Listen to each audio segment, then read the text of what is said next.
You know the cycle. You start a new goal with absolute fire. You try, you commit, you sprint out of the gate. And then, suddenly, you hit a wall and stop. The aftermath of that crash is heavy. You sit there feeling stuck in neutral, weighed down by guilt, and incredibly frustrated that you let another promise to yourself slip away. It's easy to look at that wreckage and blame yourself. We are conditioned to believe that dropping the ball is a moral failing, or a clear sign that we simply lack willpower. But we measure ourselves against the wrong metric. Consistency is not flawless execution. It has absolutely nothing to do with being perfect. It is purely and simply repetition.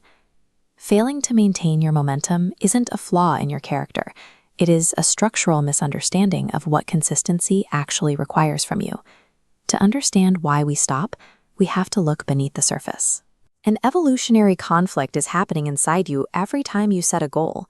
Your modern mind wants to achieve, but your primal brain desperately prefers comfort. Your brain is a survival machine, hardwired to conserve energy. A baseline routine barely registers here, but new high-effort behaviors spike the requirement. The brain registers this massive drain as a threat, sounding internal alarms and triggering a shutdown to protect reserves. When we feel intense resistance, our typical response is to fight it. We try to hype ourselves up to overpower our own biology. But relying on that temporary hype leads to compounding errors. You do way too much, way too fast, demanding instant results to justify the massive effort.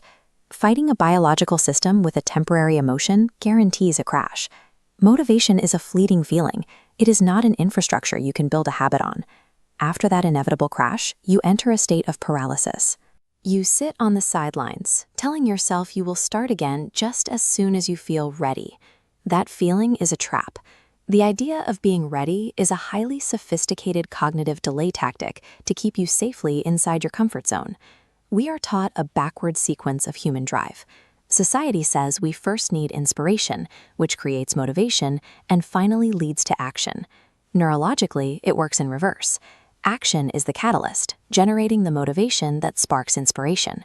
Waiting for the desire to act is a mathematical dead end. Taking neutral, mechanical action, especially when utterly unready, is the only way to restart the cycle.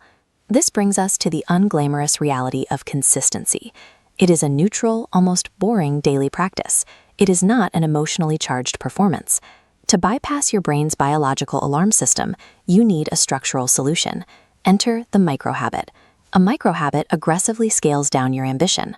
On this chart, the steep curve of a grand goal collapses into tiny, flat steps, requiring virtually zero activation energy. Offering zero resistance, they bypass your brain's defenses. Repeated daily, they stack exponentially, crossing into massive compound results. You can officially drop the psychological burden of a perfect streak. When you miss a day, you haven't failed. You just swap out the exhausting standard of perfection for the quiet standard of persistence. True, lasting growth doesn't come from heroic efforts. It comes from showing up, imperfectly, day after day. Small actions, repeated daily, create big results. If you want to keep mastering the quiet systems of discipline, hit subscribe.